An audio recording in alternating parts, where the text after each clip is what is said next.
आज दे रखी है प्रमेय नंबर 11.8 पढ़ेंगे, जो दे रखा है SAS नियम साइड एंगल साइड समरूपता का नियम पढ़ेंगे, जिसमें हमें कथन दे रखा है यदि दो त्रिभुजों में कोई दो संगत भुजाएं परस्पर समानुपाती होती है। कितनी? दो भुजाएं परस्पर क्या होती है? समानुपाती होती है। तो उनके मध्य बना कोण क्या होता है? बराबर होता है। उनके मध्य बना कोण भी क्या होता है? बराबर होता है। हो तो दोनों त्रिभुज क्या होंगे? समरूप होते हैं। दोनों से रूप समरूप। अगर वीडियो अच्छा लगे तो like and subscribe and share जरूर करें। तो इसके अंदर हम सोल्व करने के लिए सबसे पहले क्या बनाएंगे? दो त्रिभुज बनाएंगे। इसमें दो त्रिभुज दे रखे हैं, तो एक त्रिभुज बनाएंगे छोटा, एक त्रिभुज बनाएंगे बड़ा। जैसा हमने SAS नियम दे रखा है, इसके अंदर अकॉर्डिंग करेंगे। और जिसने हमने SSS नियम पढ़ लिया, उसके अकॉर्डिंग ये सारा काम करेंगे। ये दो त्रिभुज हो गए। त्रिभुज जिसके अंदर ये हो गया ABC और ये हो जाएगा DEF। दो त्रिभुज दे रखे, दोनों की क्या दे रखी है? संगत। अगर ये दो भुजाएं, ये वाली और ये वाली समानुपाती है, इस वाली भुजा के समानुपाती है, तो ये वाला कोण और ये वाला कोण क्या बनेगा? कोण भी क्या होगा? बराबर दे रखा है, बराबर है। चाहे ये दो साइड लेंगे, इधर वाली और इधर वाली, तो ये वाला कोण क्या होगा? बराबर होगा। यानी कि क्या दे रखा है? दो परस्पर समानुपाती हो तो उनके मध्य बनने वाला, इन दोनों के मध्य बनने वाला कोण क्या होता है? समानुपाती होता है।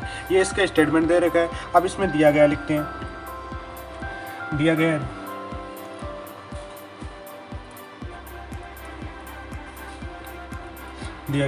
क्या है कि हमें भुजाएं अनुपात में दे रखी है। जैसे AB ये वाली इसके और ये वाली इसके, तो AB बट्टे DE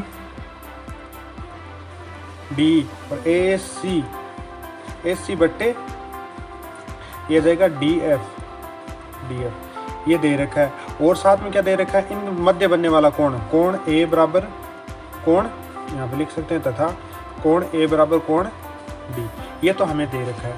अब सिद्ध क्या करना है कि दोनों त्रिभुज क्या होते हैं? समरूप होते हैं। ये हमें सिद्ध करना है। तो दोनों त्रिभुज तो सिद्ध करना है।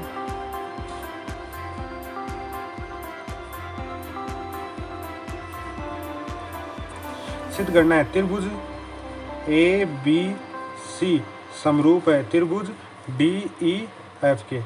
ये दोनों क्या हो गए? समरूप हो गए। अब रचना करते हैं।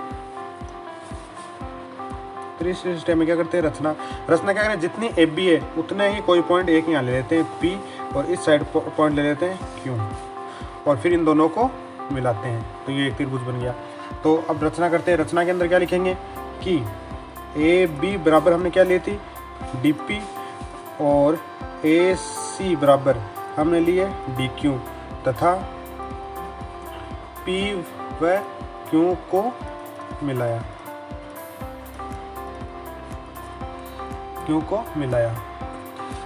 रचना कर ली। अब क्या करेंगे? उत्पत्ति के अंदर क्या करते हैं? जहां से हमें दिया गया है, जैसे ये दिया गया है वहीं से स्टार्ट करते हैं। तो AB बराबर DE, और यह जाएगा AC बराबर क्या जाएगा? DF, ये हमें दे रखा है। और AB का मान क्या दे रखा है? DP, तो AB की जगह क्या रख देंगे?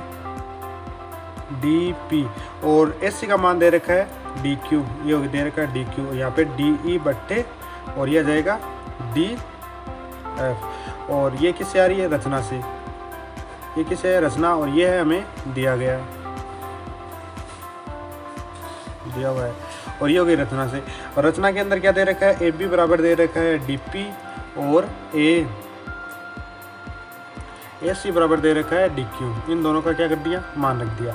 अब ये त्रिभुज दे रखा है, तो DQ, ये क्या होगा? DQ बट्टे DE, और ये DP बट्टे DQ, और DQ बट्टे DF, ये हो गया। तो ये वाली दोनों अनुपात में दे रखे, तो ये वाली भुजा और ये वाली भुजा क्या हो जाएगी? किससे? समानु, ये हो जाएगी समांतर। तो PQ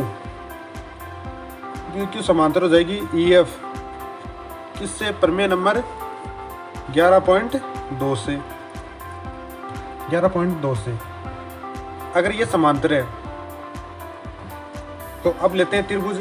कौन सा? ये वाला त्रिभुज DPQ व त्रिभुज ये वाला DEF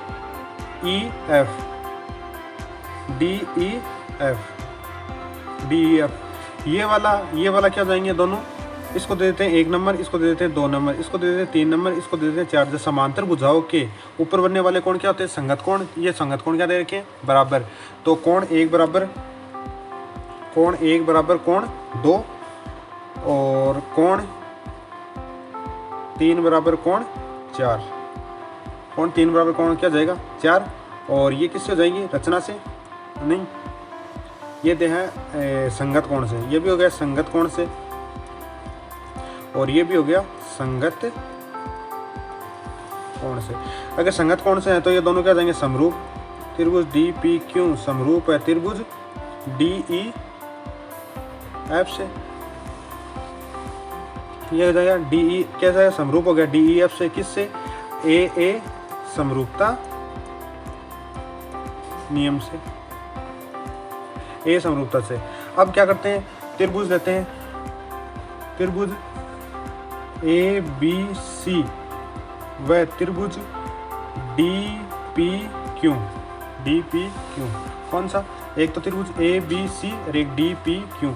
ये वाली दोनों तो क्या दे रखी है, बराबर। किससे, रचना से। ये कौन दे रखा है, दिया गया है हमें, तो ये दोनों क्या हो जाएंगे। अब त्रिभुज DP से, जिसमें हमें ये दे रखा है AB बराबर DP और SC बराबर क्या दे रखा है, DQ। ये दे रखी है रचना से। और कोण A बराबर कोण D, ये हमें दिया गया है। तो त्रिभुज ABC सर्वांग सम हो जाएगा त्रिभुज DPQ से बाई किससे, SAS नियम से। अगर सर्वांग सम है तो समरूप हो जाएगा ABC, ये हो जाएगा DPQ से। अब ये इसको दे देते हैं समीकरण नंबर 1, इसको देते हैं समीकरण नंबर 2। अब DPQ किसके बराबर है, DEF के, और DABC किसके बराबर है, DQF के। ये इधर वाले दोनों बराबर, तो ये दोनों भी क्या जाएंगे, बराबर। तो लिख देते हैं समीकरण नंबर 1, समीकरण 1 व 2 से। तो क्या जाएगा, त्रिभुज ABC सर्वांग सम हो जाएगा त्रिभुज DEF के इति सिद्धांत। ये हो गया हेंस प्रूफ।